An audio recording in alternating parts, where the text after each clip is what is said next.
Yo, what's up mga kapulido? Genix Motor Parts. Tutorial tayo ngayon dahil may nag-request yung taga Bataan, Prince Benitez. Nag-request siya kasi DIY-LC na yung kanyang motor for valve din. So ang tutorial natin for today is tonight pala. Ayan, umuwi na yung mga boys natin. So andito pa naman ako. Hindi pa naman ako inaantok. Let's go. Bigyan natin ng tutorial tungkol sa electrical wiring ng ng radiator fan tsaka water pump. Yung radiator fan, paano natin siya papaganahin at 85 degrees. O depende na lang. Ito kasi talaga kumokontrol dyan. Etong thermo switch. So pag na-reach na ito ang 85 degrees, may nakasulat to. Mayroong mga value. So ito 85 degrees to. May mga value yan kung anong gusto nyo pag bumili kayo. Dun lang mag-on. So eto nabili ko. Taas meron siyang bahay. Bumili rin akong bahay para bolt on na lang. Yan. Kasi para di na tayo maglagay dito sa kanyang drain plug. So itong ito yung sa akin, hose sa akin, itong pump sa sir, ito radiator sa kanya, itong dalawang radiator fan is sa akin. So itong thermo switch ang magpapagana sa ating mga fan kapag na-reach yung 85 degrees. Tapos kapag bumaba ulit is mamamatay ulit ang kanyang switch. So syempre hindi naman natin pwedeng i-direct kasi baka ma-overload siya dahil lalo mainit pa siya. So kailangan natin ng relay. So magre-relay din tayo para sa ating water pump. Ang water pump naman is wala naman nang siyang switch. Basta in-on mo ang yung ignition switch ay iikot na ang tubig. Depende na lang sa'yo kung gusto mong lagyan din ng switch or halimbawa sa temperature din siya gagana, pwede rin. Kaso ang temperature sensor mo dapat nasa makina. Kasi dito siya kukuha ng init. Hindi pwedeng nandito kasi hindi naman iinit to kung walang flow ng water. Kailangan mag-flow muna ang water sa hose para mag-init yan. Kasi kung nakapatay yung water pump, hindi naman nagpo-flow ang tubig. At ito lang makina iinit noon. Hindi naman naiinit yung tubig na nandito. So kukulo lang ng kukulo yun. Negative. So kung gusto mong automatic din to, mag-on-off, kailangan dito ako kumuha. Para sa kotse. Pero yung water pump ng kotse is continuous din naman na gumagana eh. Radiator fan lang talaga. So dito tayo, radiator fan. Gawin natin tutorial paano natin wawiringin using dalawang relay. So madali lang naman yan para sa nakakaalam. Di i-share ko na rin kung paano ko gagawin to para naman makatulong sa ating kapwa mekaniko pag nakaka-experience ng mga ito. So, actually pwede mo rin gawin to. Halimbawa nasiraan, di mo mahanap ang problema kahit sa kotse. Pwede kang gumawa ng sarili mo na lang. Tapos kunin mo na mismo yung linya. At yun na yung magsisilbing relay mo. Halimbawa sa kotse, ayaw gumana talaga kahit anong gawin mo. Hindi mo makita yung problema. Siyempre, gawa ka ng sariling linya. Dati po akong auto electrical. At auto mechanic. Gumagawa po akong kotse dati. Dito sa shop mismo. Tsaka nung wala pa akong shop yun. So yun, let's go mga kapulido. Kailangan lang natin ng dalawang relay. At wire, syempre, ayan. Bali, inabang ko na ba to make the video short. Tapos, thermo switch. Water pump, syempre, dalawang radiator fan. Dalawang radiator fan to kasi malaki masyado eh. Trip ni Sir Lingayan yan eh. Si Jude Aircontech ng Lingayan. So, ayan, niready ko na itong dalawang relay. Pinag-date ko na para hindi sila nag-iwalay. Tapos, nilagyan ko na ng socket. Tapos, niready ko na rin itong mga wire niya. Ayan. So, simulan na natin. Ang pinakauna kong ginawa is naglagay ako ng wire papunta sa battery. Ayan. Papunta yan sa battery, negative o positive. Pero hindi ko muna tinapang positive kasi baga magkaroon na short circuit. So, lalagyan mo ng fuse ito pagka tapos na. Pero wala akong views ngayon. So, bypass na muna yun. So, positive, diretso, tas negative. Nilagyan kong ibang kulay para hindi kayo mahirapan. Hindi ako mahirapan magturo or i-share ito. So, itong pula is papunta sa positive, itong itim papunta sa negative, which is tumakbo papunta dito. Ayan. Kaya di ko tinape yan kasi may dahilan. Tapos, sumakyat dito. Ayan, dito. Tapos, ito yung edge. Itong edge na to ay may pupuntahan. Yan ay pupunta sa relay. Okay? Angger. Tapos, bali simulan na natin mga kapulido. So, bali dito, kaya hindi ko tinape ito is para magtatap kasi ako dito. Ayan, so may marking na ako dito. Ito yung linya ng water pump. May marking dun sa baba, negative, positive. So, ito yung negative. So, ito negative. At saka ito, galing sa thermo switch, pagsasamahin ko lang naman sa negative. Bakit? Kasi itong thermo switch ba, pumunta sa negative. Magiging negative trigger ang gagamitin ko. Depende sa inyo kung anong gusto nyo patakbuhin. So, ako negative trigger. So, itong thermo switch na yan na magpapagana, magsisindi dito sa relay para magbato ng kuryente papunta sa radiator fan. So ayan, tap ko muna tong dalawa. Basta sundan nyo na lang kung gagayahin nyo. Video tayo kay Mrs. Mascarinhas. So, hindi ko kailangan ng wire stripper. Ilang taon na ako nag-electrical. Ayan, tap ko lang yan dito. Negative. Yan. Tapos, itap ko rin yung negative ng ating water pump.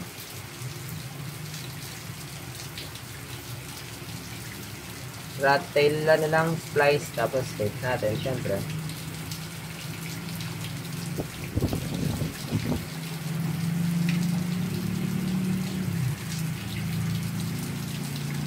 Alright.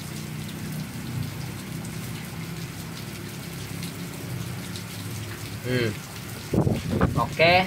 Ongger. Okay na. Bali, okay na tayo dyan, mga kapulido. So, bali, itong isa, itong positive ng ating water pump ay dudugtungan ko ng wire paakyat dito sa taas kasi dito natin sa taas ipopwesto itong mga relay. So, ilagay ko muna itong relay dito.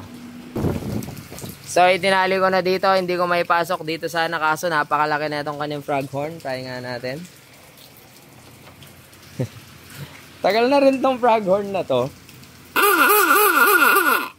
So, hindi ko siya dito sana sa may bakal ng sasian. Doon ko itatali. So, dito ko lang tinali. So, mag-extend muna ako ng wire. Yung water pump natin is naka-direct sa susian. So, pagka on mo, nakalagay na yung negative. Pagka on mo ng susi, gagana agad siya. Paano yun? So, ida-direct ko lang sa negative itong isang linya, 85. May number yan sa baba, 85, 86. Sundan nyo na lang, ayan. So, itong dalawang gitna, ayan, pinagsama ko, tapos itatap ko yan sa negative. Wait, tap ko lang, ito, negative, itong black. So, negative, pinagsama ko na yan. Rat tail lang. Para kapit na kapit. Tapos, tape natin.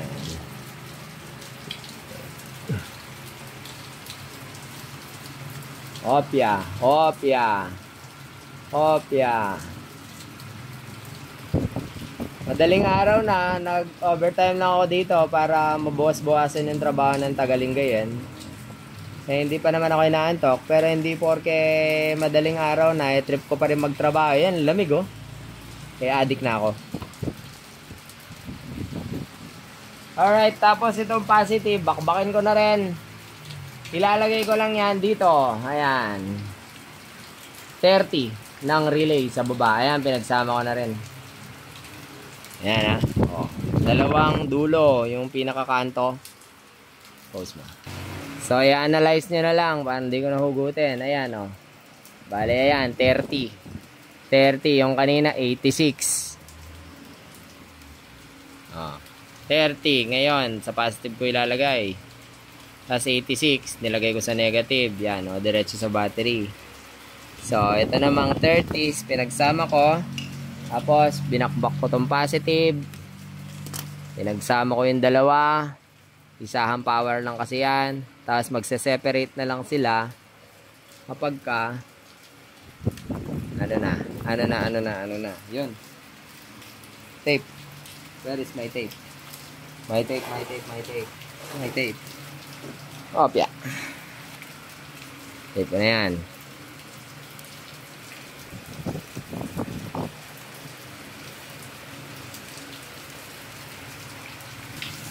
Yo, bali mali pala tayo dito sa 86. Hindi nga pala, naka-direct negative na nga pala yung ating thermo switch. So, kailangan ko itong tanggalin kasi negative trigger nga pala siya. Tanggalin ko muna to. Ito yung papunta sa radiator fan, ha. So, tatanggalin ko yun kasi nga pala negative trigger na siya. So, kung nilagay ko to sa negative agad, mangyayari sa under na kagad yung radiator fan, na bypass yung ating thermo switch. So, mali nga pala ako dun. I'm so sorry, my friends. Tatanggalin ko muna to. Yan, natanggal na. So, ihiwalay ko lang yung isa kasi nga pala negative trigger yon. So, ganito yung magiging setup. Bali, ito para sa water pump. Ito naman para sa radiator fan. Tape ko lang ulit. Okay. Bali, set aside muna natin tong para sa radiator. Unahin muna nating tapusin itong para sa water pump. So, sa water pump, may dalawang wire na lang ang natitira. Ayan. Positive. Tas 86 negative. So, para mapa-on natin ang water pump, kunin lang natin itong 87. Ito yung 87 yan. So, itong 87, i-jump natin yan papunta sa water pump na diretso. Yan. Tapos, tape.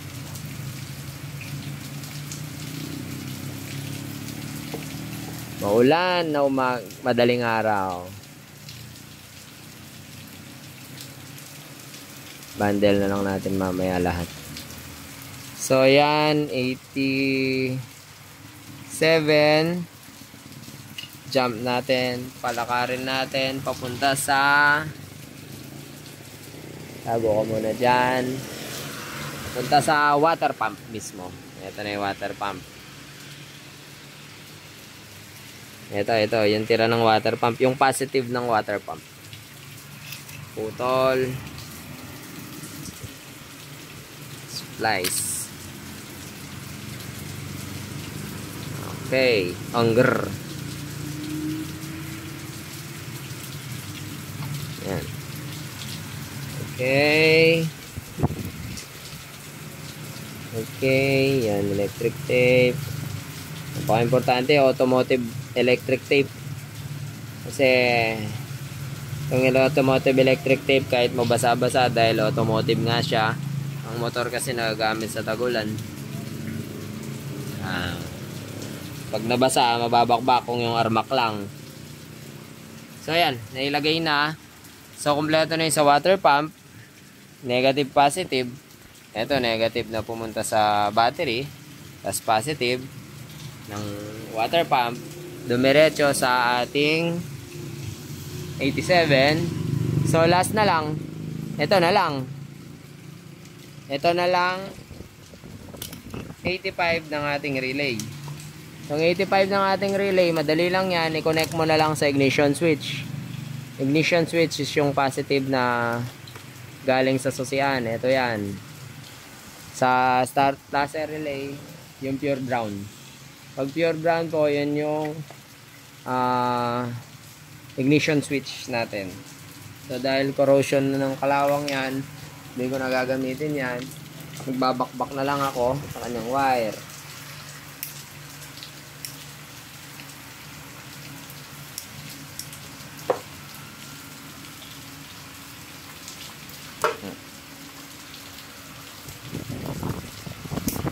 Yan. So bakbak ako sa kanyang wire. Dalawa yung linya niya, oh. Dali lang yan. Purol na ng long nose ko, ah. Yun. Lumitaw. So dito dalawa talaga yung itatap ko dito. Sabay ko na tong isa. Itong para sa ating water ay radiator fan. Sasabay ko na yan. Sabay na silang magtatap sa ating ignition switch. Kasi nga negative trigger ang ating radiator fan. Nakatap na. I-tape ko na lang yan. After top tape. Top tape. So magkasabay na, no? 86 pareho. Itinap ko sa ignition switch.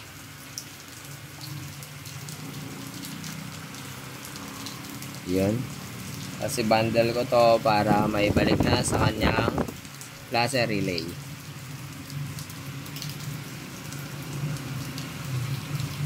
Buti na lang kasama ang aking wifi.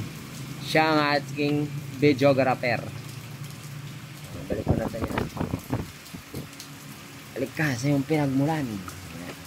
Okay, so dalawa na lang ang natitira sa ating relay na pang radiator fan.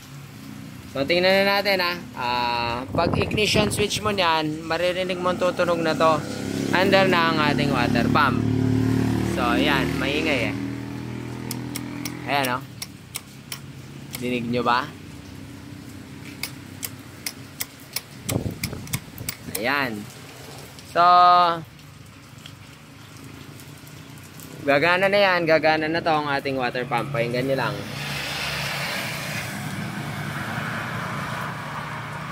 Susi ka.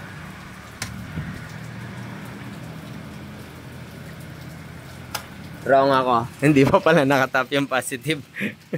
Pero gumana na ating relay. So tap ko muna to. Dali, yan. Yan.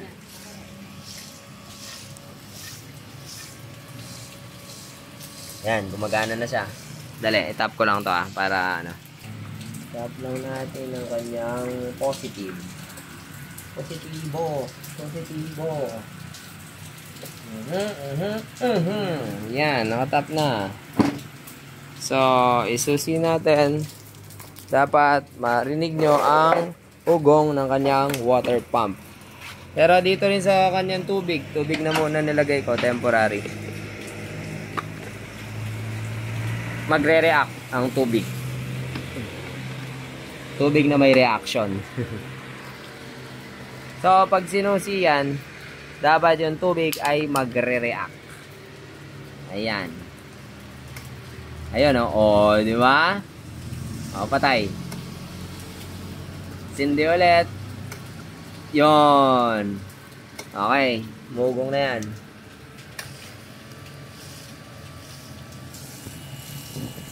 Okay. So, gumagana na ang ating water pump. Sarado ko muna. Sayang tubig. Tubig ulan. Distilled. Higpit mo.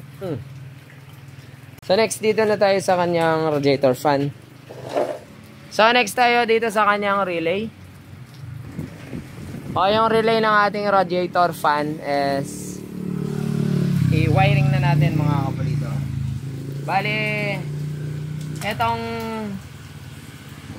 kunin muna natin. Itong 80 85 86. Yung kabila ng isang relay. Ito na yung relay. Okay, bala kayo dyan. Basta itong left side ito, 85 or 86. I-jump naman natin yan papunta sa kanyang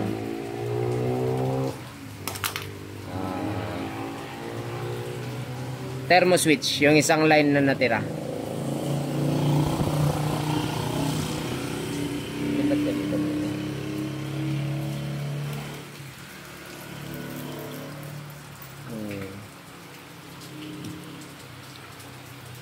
Ilagay natin itong isa na thermo switch. Itong isang terminal ng relay 86 papunta sa thermo switch. Ito yung naiwan kanina. So, kompleto na rin siya yan. Ito ayun ha.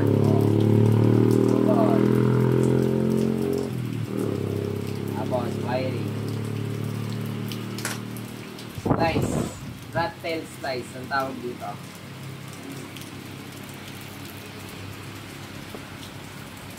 Nakasanayan ko na talaga rat tail gamit ko. Mas nakokonekan ako ng maayos. Okay, last na lang yan. Huling wire na lang. Pero medyo matrabaho kasi dalawa yung radiator fan. Ay hindi, yung radiator fan pala, dalawa yung linya. Hindi pa natin natap yung negative. Tapos yung buga ng hangin, kailangan papasok. Hindi pwedeng pabuga. Kasi kung pabuga, tapos tumatakbo ka, salungat ang hangin, iinit lang lalo makina. Kailangan papasok.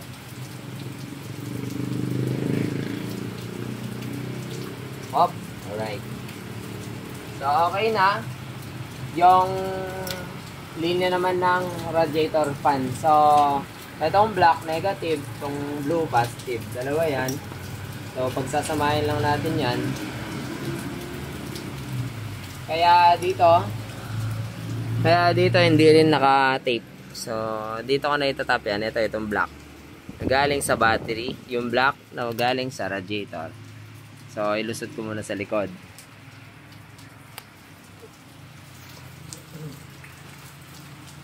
Pumarina tayo sa kabila, mga kapulilo.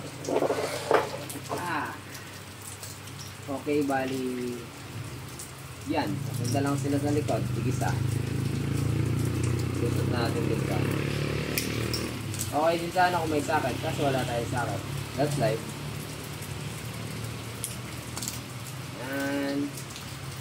Tapos, lusot natin din para hindi ganong maganda tignan. Patago. So, ayan, nailagay ko na, naitago ko doon sa butas, tapos tatakbo yan, papunta doon. So, pagsamahin muna natin sila.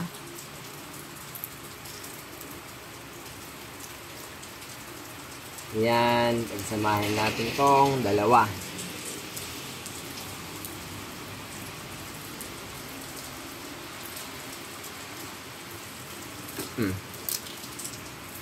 Yan, dalawang negative yan.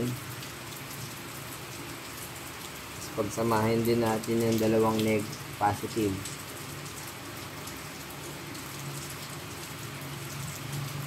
Kahit pliers lang yung gamit ko, walang putol yan, ni isa.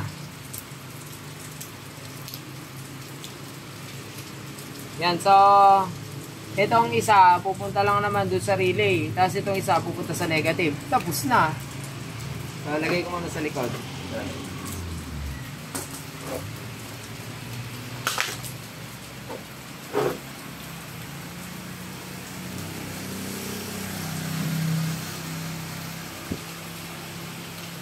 Oops, medyo hindi siya abot, so extend ko lang. Extend ako ng wire. Extend ako ng wire. Kahit anong plies, pwede.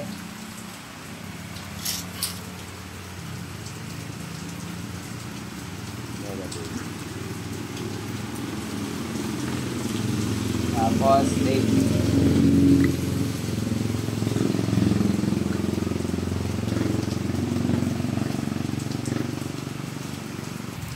okay, nailagay na yung negative. So, abangan ko na rin yung para sa positive. ito naman yung aakyat dun sa wire, ay sa relay.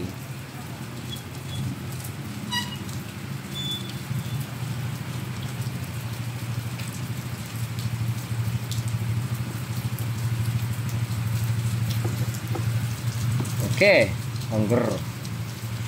So, bundle na natin para ganda-ganda naman tignan. Kasi hindi na natin mababundle to kapag nasa loob na. Mahirap na yun. Okay. Hopya. So, putulan ko na itong positive para hindi natin siksik. Ikot ulit doon. Natin pa dito. Tapos, labas natin doon yung wire. Yan. Punta ulit doon. Opya. So, itatap ko na tong negative. Itong block niya. Tap ko na din sa galing sa battery din. Kaya hindi siya naka-tape dito. Opya. Ayan o. Tap lang siya.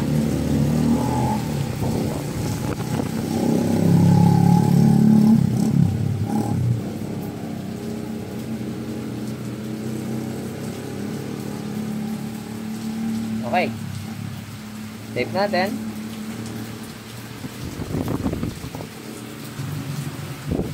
Okay, na-tape. So, last na lang itong positive niyan ng ating radiator is magtatap na lang dito sa ating relay. Number nun is 87 ng relay ng radiator. Last na to. Ox na. Okay. Hanggar. Okay.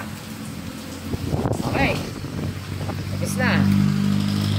So, gawa pa ba tayo ng schematic diagram o na-gets nyo na? Comment kayo sa below kung gusto nyo gawa tayo ng schematic diagram. I-drawing ko sa papel para sa inyo.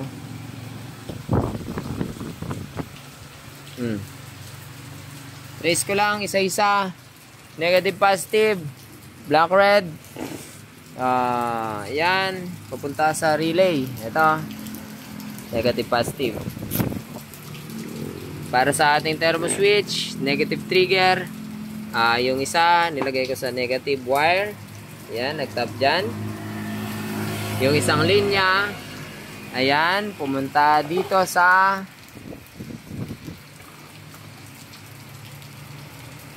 uh, 86 ng ating radiator relay, radiator fan relay. Okay na doon. Tapos, yung ito 30 ng ating radiator relay pumunta sa positive ng radiator fan. Tapos yung negative ng radiator fan is sumama lang din naman sa negative papunta sa battery.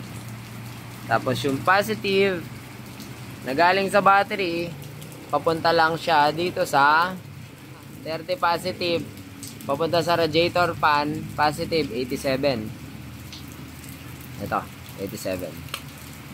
Tapos, pumunta lang sa positive ignition switch. Ang number 85. So, yun na yung para sa radiator fan. Yung sa water pump, direct lang yan pagkasusi. So, negative ng water pump, pasok agad sa negative. Positive ng water pump, umakyat, papunta sa relay number 87. Tapos, yung 85 ni water pump relay, pumunta sa ignition switch, brown. Itong 86 niya, pumunta sa negative, direct. Tapos, yung kanyang 30, pumunta lang sa positive. So, test na natin ang radiator fan. Kung gagana ba. So, kapag ang ating thermo switch ay nag-on, magsuswitch yan. Aandar ang ating radiator fan. Yon. Patay. So, tuwing 85 degrees, aandar ang ating fan. Pag lumamig ulit ang radiator, bababa ulit, mamamatay ulit. So, yun. Naway may napulot kayong aral sa ating video. Kung nagustuhan nyo yung video, paki-like at share nyo na rin sa mga kapwa nating mekaniko. Salamat sa panonood, mga kapulido. Ayan. Pulido yan. Siyempre, pagkaka-wiring, ayan. Pulidong gawa. At Genrix. Hanggang sa muli natin pagkikita. Paalam!